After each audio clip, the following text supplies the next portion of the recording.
everyone would think they can build an app, but there are like million different type of Android phones out there. And once you start thinking about it, then you'll actually see, oh man, this is not as easy as I thought. Bluetooth is hard. Yeah, if you need really good hardware interaction and performance is the key for your application, then going for the hybrid application development is definitely not the right direction. Yeah. That's where native applications comes in picture, and that's why we build generic libraries so that we can get the benefit of delivering faster.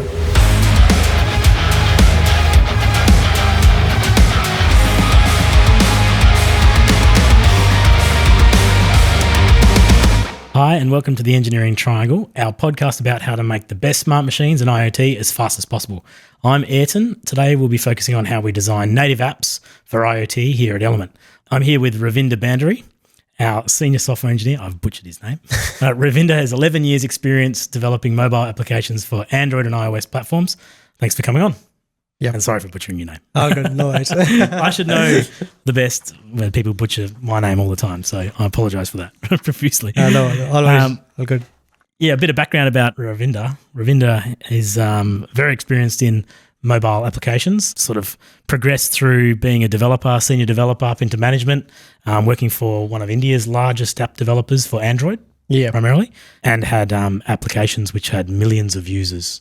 Yeah. And all the fun stuff that comes along with that. And then Ravinder's family was here in Australia and put an advert up on Seek, and Ravinder decided to come and join the team doing all the fun stuff we do at Element, which is great, and brings a wealth of experience that we can go and do more cool stuff with. So that's good. To start off with, what are your favourite mobile apps? What makes an app great? Doesn't have to be Element's apps. Hi. Okay, so I would have mentioned a few apps that we have built here, but I would say simplicity of an application is what makes it a best app. I mean, simplicity in terms of what you want to achieve with it. So which one's your favorite? Yeah, my favorite is I would say Airbnb is one of the great app which offers a very good user experience. How do you basically achieve this simplicity? It's by providing the best user experience in achieving the purpose that the app is built to serve. The thing about Airbnb is it is available worldwide. Yep. Right. And it's available in all the different geographical areas with all the different cultural backgrounds. And the way it handles those localizations, it's done in such a subtle way that it's there in the app, but you would never notice it separately. That's what makes it a great app for any user who's just interacting with the app for the first time. Yeah. It serves the purpose straight away. Yeah. Doesn't get you through a lot of stuff that you're not supposed to know or think about. Yeah. Simplified. Sounds like a lot of work to get to that point. I'd say, I don't know, favorite mobile app. I don't know if I have many favorites. I do use Reddit a lot. Just because I've got a lot of tech things that are on there, like tech communities and stuff. It's gotten way better over the years. Yeah, of course. It used to be just, like a web page, but now it's like a proper app, and it seems to serve up information that I'm actually interested in rather than other social media applications seem to throw, I don't know, junk that you don't really want to look at. Right. I don't know why I'm looking at Nissan patrols and crayfishing, which is an interest of mine, but I don't want to see it when I'm signed up to all this tech stuff that I'm really interested in. Yeah. So when I go to Reddit, it just seems to work. It gives me the user experience that I want, I guess. Yes. Which is it always comes down to the user experience. And see, for you, the key point here is that you are more interested in the data that it serves. Now, how that data is getting served it also matters, but it's always on the background. You would never notice if the data is getting served properly, but if there's ever an issue with the user experience, you would start noticing it. Yeah, right. And the reason why you don't focus on it is because Reddit does it seamlessly. Yeah, they profiled me pretty well. Yeah. They know what I like. Cool. On the other side, what are some of the worst apps that you've seen? Oh. You would have seen a few of them, right?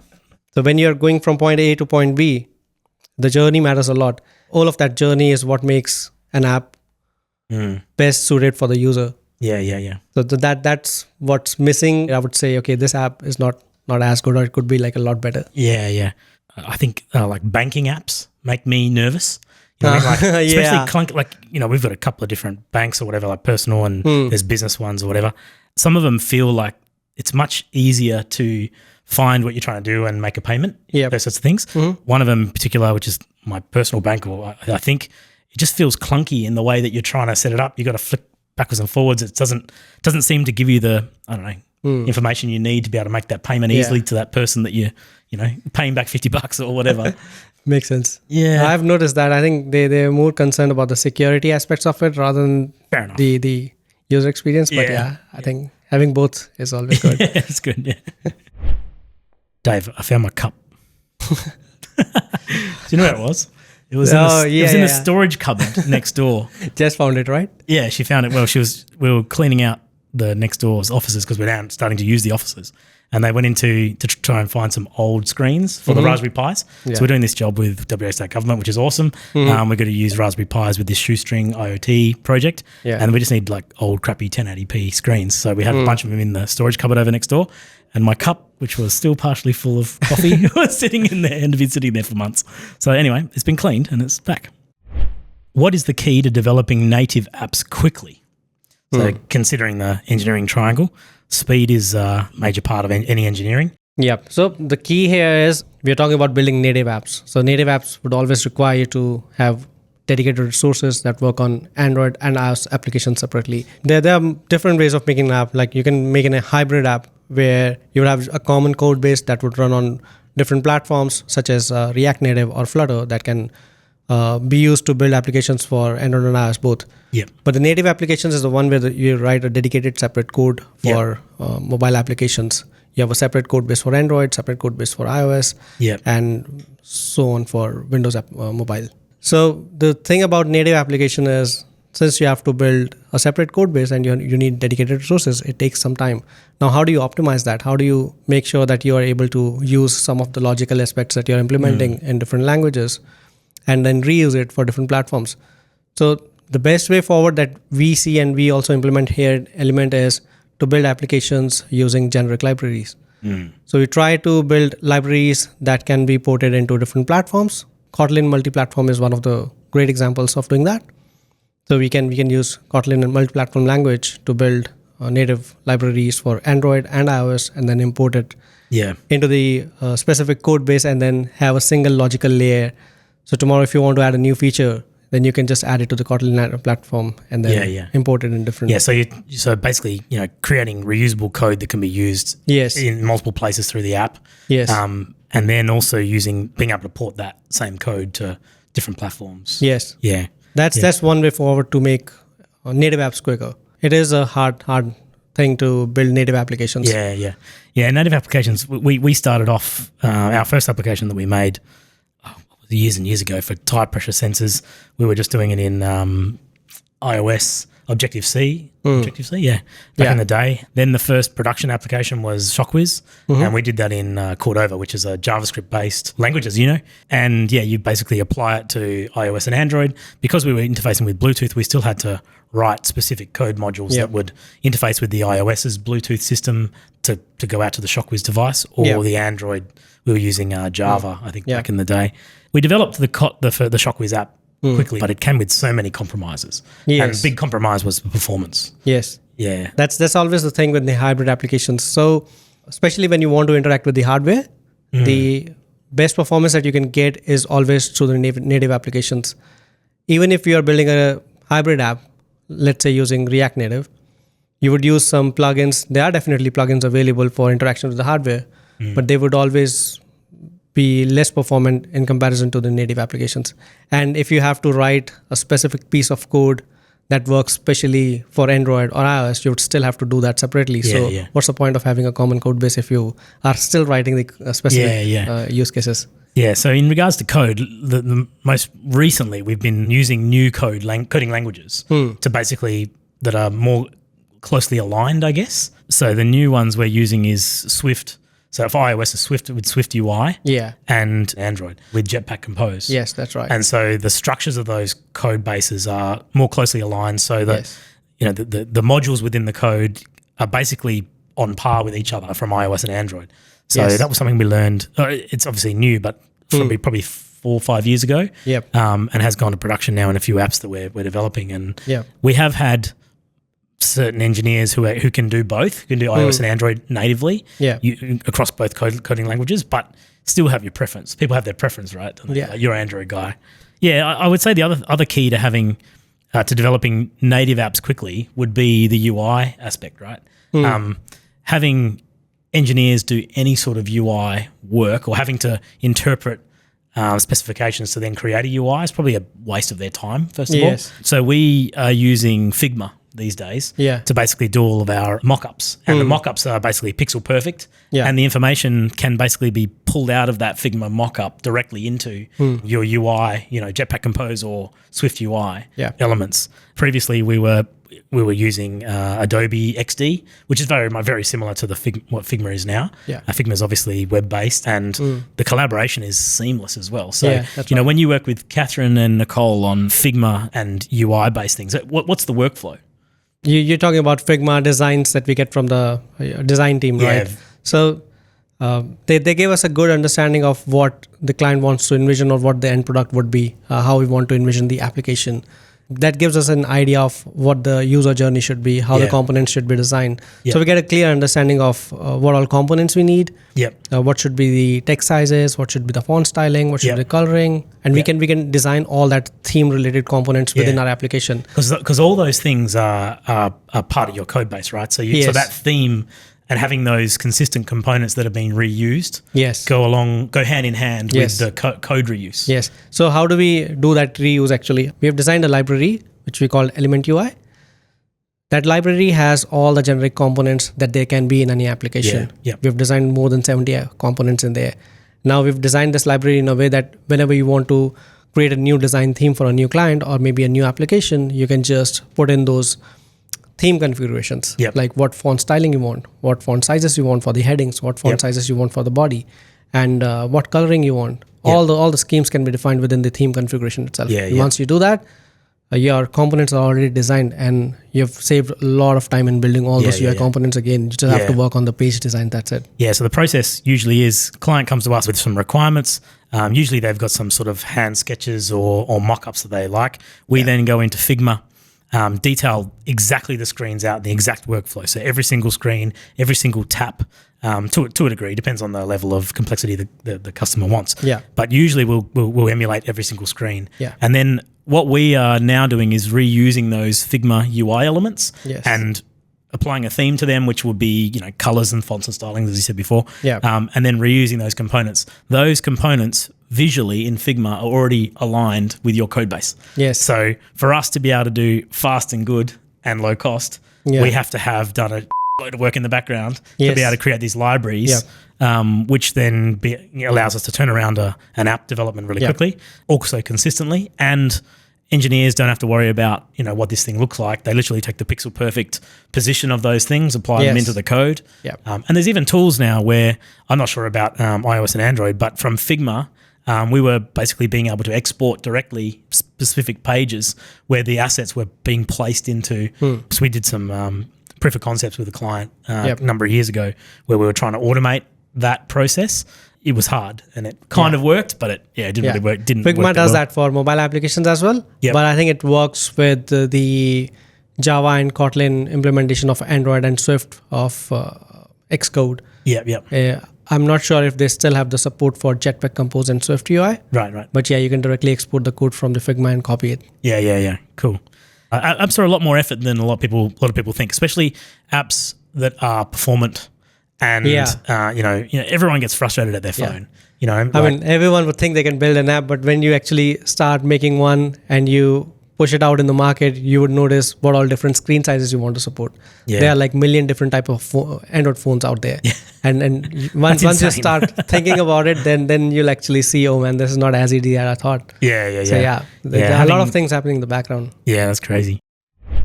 At Element, we specialise in IoT solutions making smart machines and systems. What are some specific features and challenges to developing apps for IoT projects? And we've come along against this a lot, right? I'll start off on this one because it's my pet project, I guess, or gripe with IoT.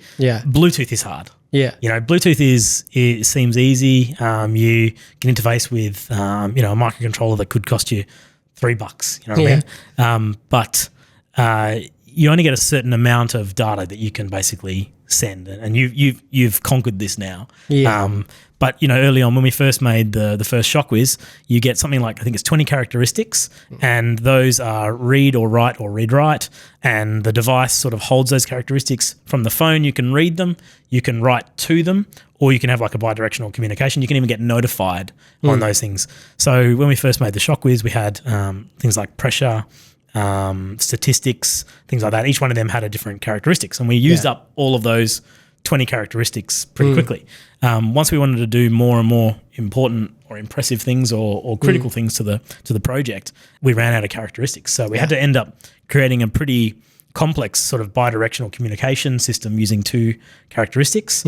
And we ended up over time being able to stream, hundreds of data points a second, which were coming from the pressure sensor and the accelerometers, to be able to get raw data and then use it in algorithm generation or algorithm improvement, those sorts of things.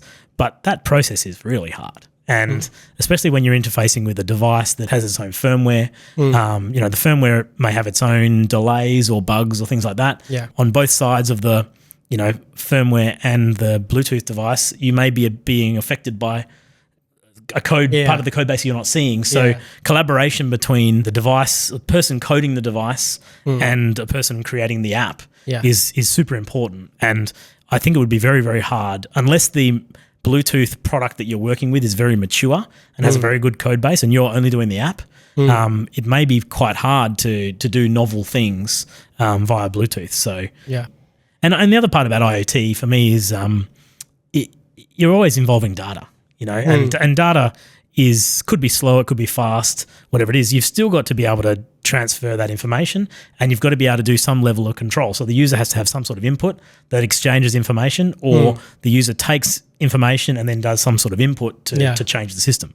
So you've always got a lot of inputs and outputs. Bidirectional communication. Interfacing with the UI. What about yourself? You've done a lot of IoT stuff now and safety critical IoT device systems here at Element. What's some of the challenges? You've pretty much covered most of the things, but I would say the challenges that you would see from the app development perspective. So it might seem easy that you just call a function to connect to the Bluetooth and you're connected, but there are a lot of things that you have to take care of in the background. What if someone turned the Bluetooth off? What if it's already off? What if someone denied the permission? Once you're connected to the Bluetooth, there are 100 of other things that you have to take care of. Like you just cannot start sending data. You have to notify the device, and then the device has to notify back to you. And also the data communication that's happening, it's limited to the amount of size of data you can send in each packet. So even if you're working with Bluetooth 5, you cannot send more than 512 bytes. That's including the MTU itself. All your Bluetooth communications or interactions would be definitely a few kilobytes or maybe megabytes. So you'd have to chunk your requests, send packets of data one at a time, queue up all the requests, then make sure that they are able to process all the requests asynchronously, and then combine the response back together and then show it on the UI. So there are a lot of things that are happening in the background, and to do it in a way that you can use it for multiple projects, multiple clients, like creating a generic library that you can import in other projects, and then make sure you don't do the same thing again and again for other clients. It's one of the challenging things. So that's what if we do, and we've done, gets us good quality products. And it's improving all the time, which is good. Ravinder is the best person for taking away some specifications that we talk about and we put up on the whiteboard and coming back about 4 hours later and going, here's an edge case. Here's all these different edge cases that we didn't think about. And we have to go through the edge cases. I haven't done much coding myself. I've done a lot of Python coding, scripting and things like that, but not software development. Would I be right in saying that the majority of the work would be around handling the edge cases? Yes, that's so true. I mean, covering the happy cases is very easy. I mean, anyone can think about it. Like when you're adding 2 numbers, anyone can do it.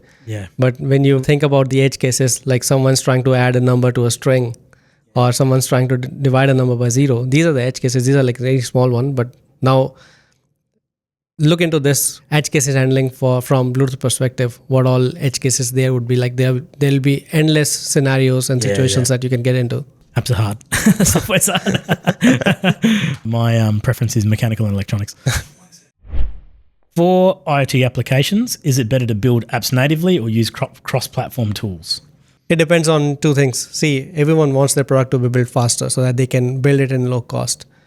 hybrid applications can help you do that, but then it depends what features you need. I mean, if you need really good hardware interaction and performance is the key for your application, then going for the hybrid application development is definitely not the right direction. Yeah. That's where native applications comes into picture, and you would still have to write a specific piece of interaction with the hardware in the native, even if you're building a hybrid app using React Native. Yeah. So if you end up doing that, then why not just build the application in native and get the best performance? Of course, it's going to take a little extra time, and to optimize on cost, that's why we build generic libraries so that we can get the benefit of delivering faster. Yeah. But it definitely offers you better performance when it comes to interaction with hardware like Bluetooth and Wi-Fi and all that stuff. Have they gotten better? Have the cross-platform or hybrid app tools gotten better? So you'll find plenty of plugins out there in the market because there's a very mature developer community available to build on React Native or build on Flutter. But the thing is, those plugins would always be having some sort of bugs, or it'll not be as performant when it comes to interaction with the hardware as native you're at the mercy applications. of someone else maintaining that piece, right? Yeah, that's something that we've come across a lot, especially in IoT development, mainly web applications that I've sort of done. But yeah, utilizing someone else's library is great when that library is maintained. Yeah. But if that library becomes unmaintained by that person, someone's going to fork it, then that's going to be their particular flavor of it or whatever. It has to be a well-maintained library. So, and we saw that, recently we had to rebuild the ShockWiz app. You did rebuild the ShockWiz app. Some of the libraries that we were using were out of date and things like that. It was a harder project to refresh the Cordova app to then support the new Android operating systems than it was to build a whole new Android app from scratch. Yeah, that's right. Which was your call. I mean, our call at the end of the day. But I could just see from the interactions that you guys had that updating those modules was going to be way harder than rebuilding. So, yeah, that's right. And the performance difference that we got, I mean, it was quite visible. Yeah, definitely. Yeah, it's a crazy time. On that note, we've done some app development work for SRAM, who produce high-tech bicycle components, namely the ShockWiz and Axis mobile apps. What have we learned from our experience on these consumer smart devices? So we started working with SRAM, 2015-ish on the ShockWiz, and we took that all the way through production, because we were doing vehicle tracking projects here in Western Australia. We had a couple of our own IoT devices in the mine site, was running around the mine site for many months and years.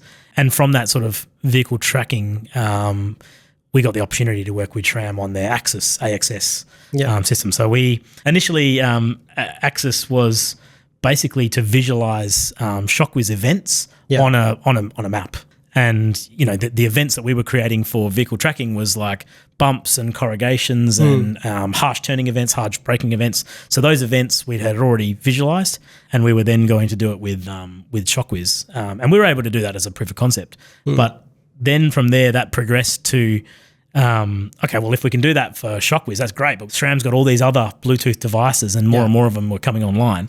And we ended up making the Axis web application. That was running in parallel with the Axis mobile application, and the Axis mobile application was a cross-platform app in the early days. We got the opportunity to try to work in native mobile application to do a proof of concept of using all native application. And that was with the new tool chain that came in, which was Swift and Swift UI and Kotlin with Jetpack Compose.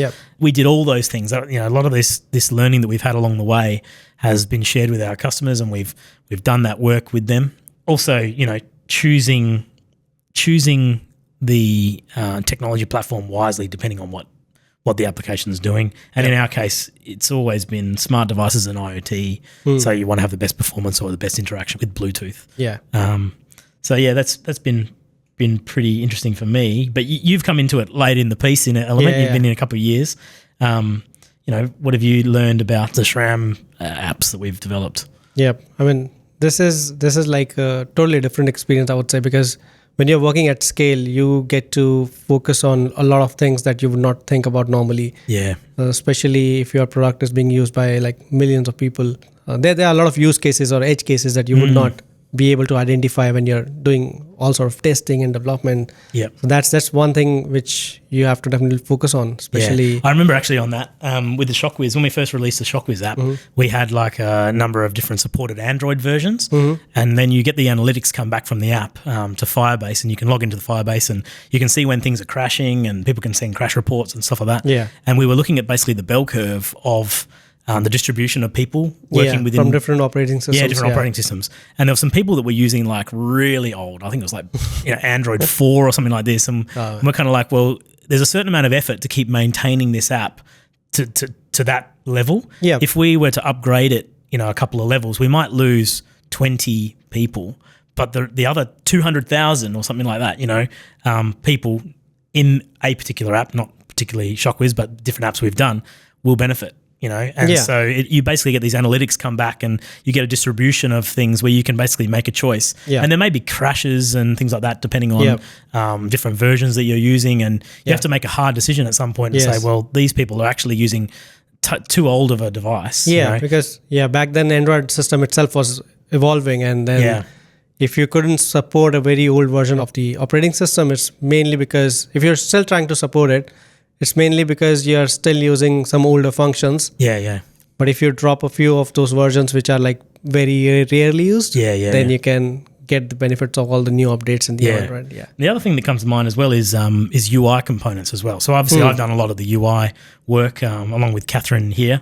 We always, when developing mobile applications, we'll always use like an iPhone 4 or the iPhone SE size now. That's kind of your smallest phone size through to your, the large size phone. So you got those sort of sizes. Then you might go up to a tablet. If you need the tablets, you got the small sort of 10-inch tablets all the way through to like a 14-inch tablet as well. So especially when we're designing the ShockWiz early on, I remember having to check all these different phones, having like all the different phones in the office, iOS and Android, different ones.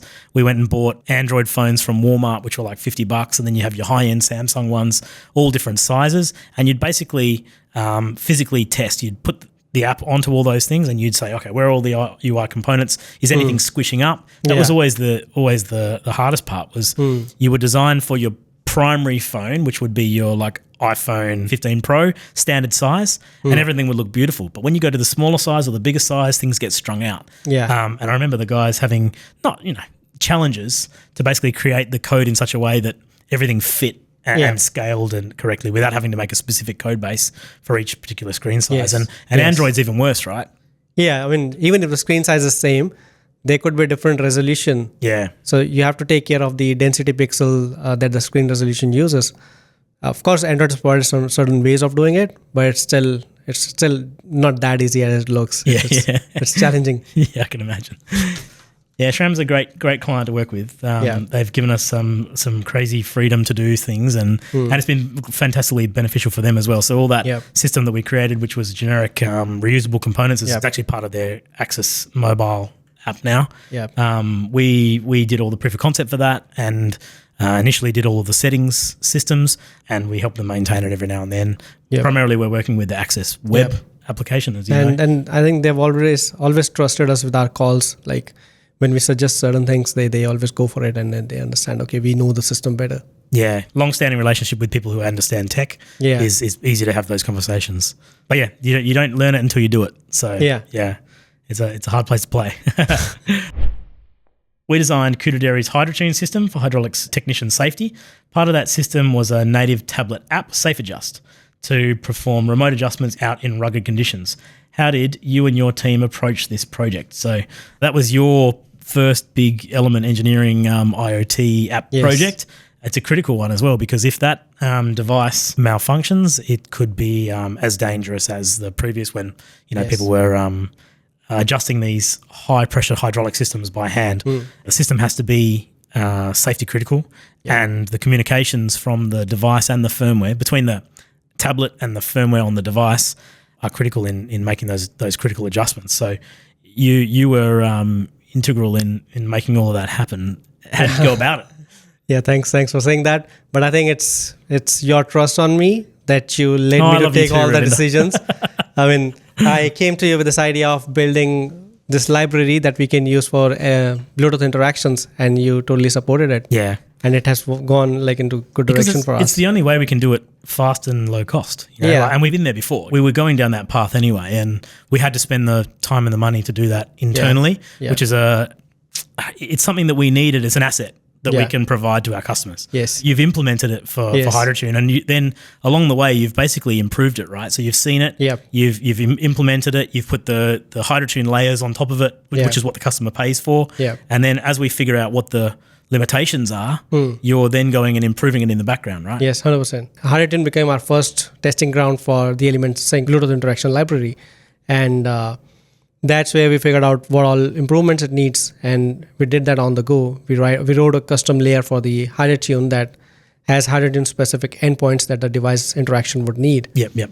But I think one of the pieces was having those generic libraries, and the second component was having a very good collaboration with the firmware team. Yeah. It really was necessary because it's very hard to debug stuff if you are not having a good collaboration and understanding where exactly things are going wrong. Yeah, you spend a lot of time with Sam working very closely. Yeah, that is a big one. Yeah, I've seen that a lot with other IoT devices, ShockWiz and Axis and things like that. So if you've got bugs on either side and you don't know which side it is, you can go chasing down bugs in a code base that may not be there. Yeah. And making sure that you can change things on the other end.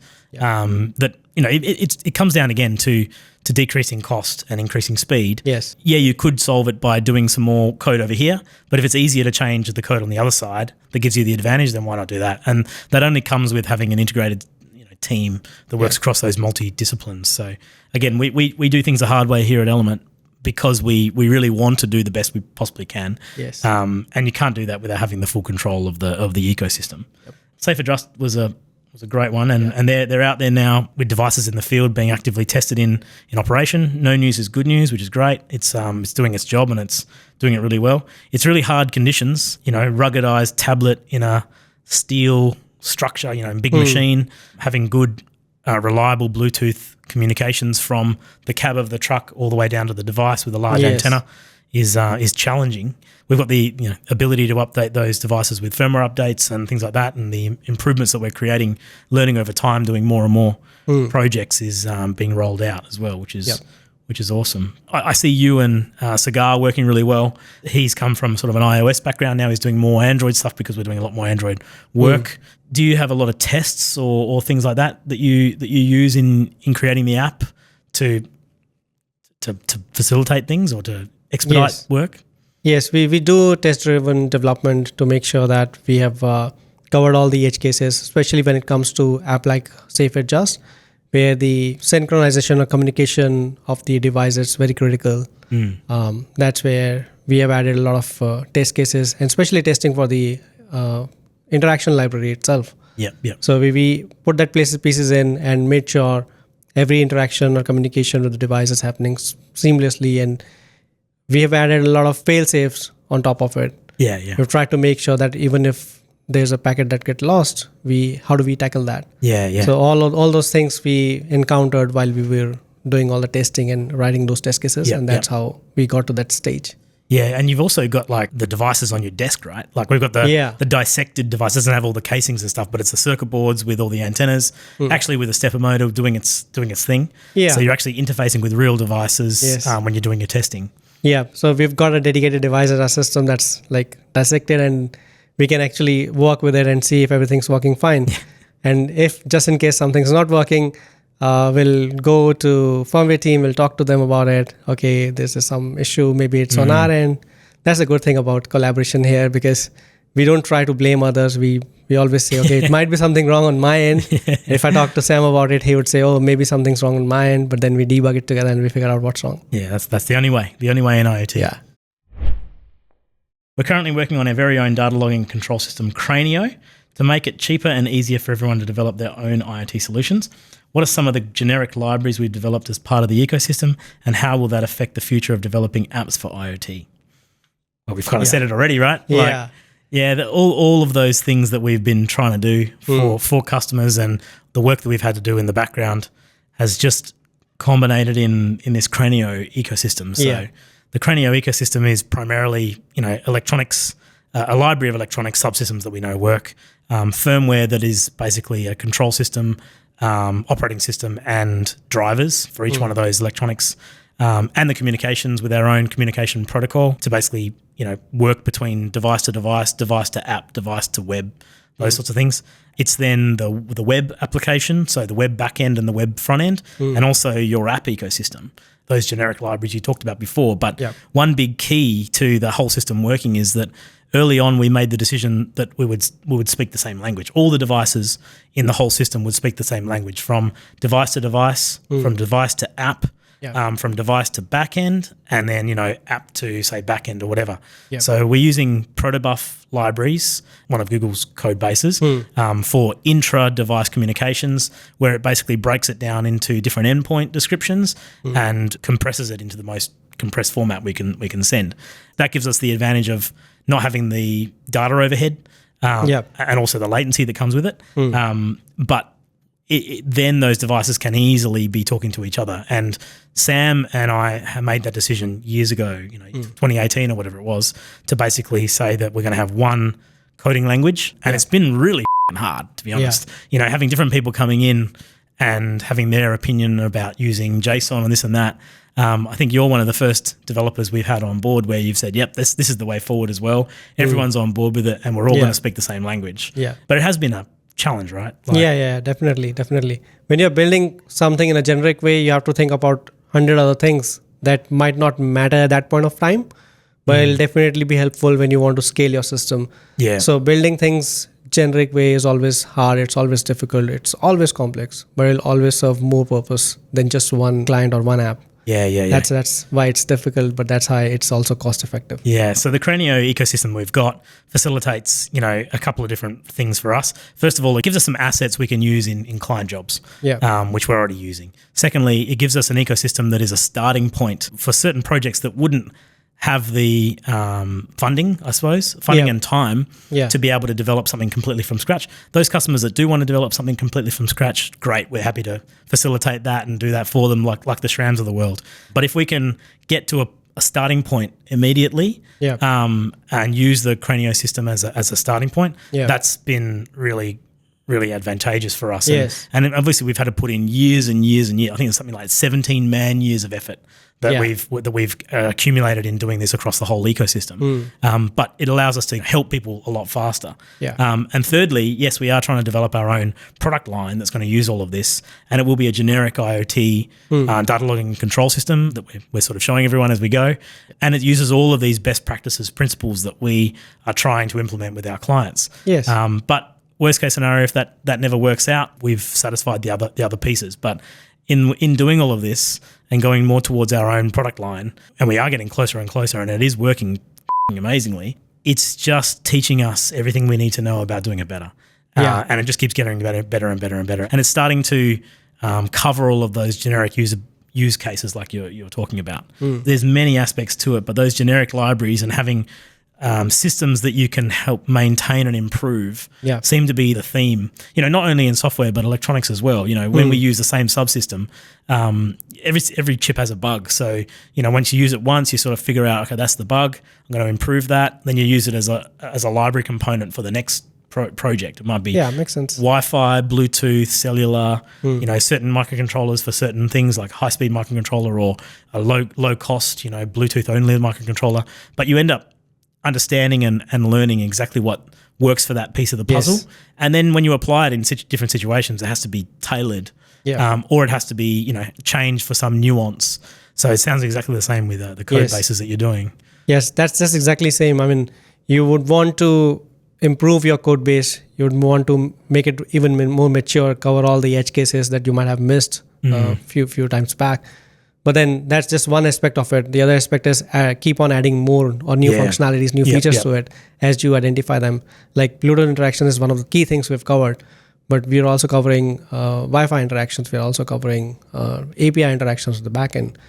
So enhancing your existing code base and then also adding new functionalities on top, they both go hand in hand.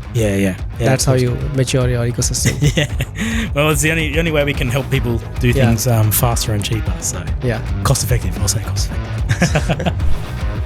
That's all for today. Thanks to everyone for listening in. Feel free to like, subscribe, and leave a review. Have your say. Hot takes are very welcome. Until next time, make it good, make it fast. See you soon.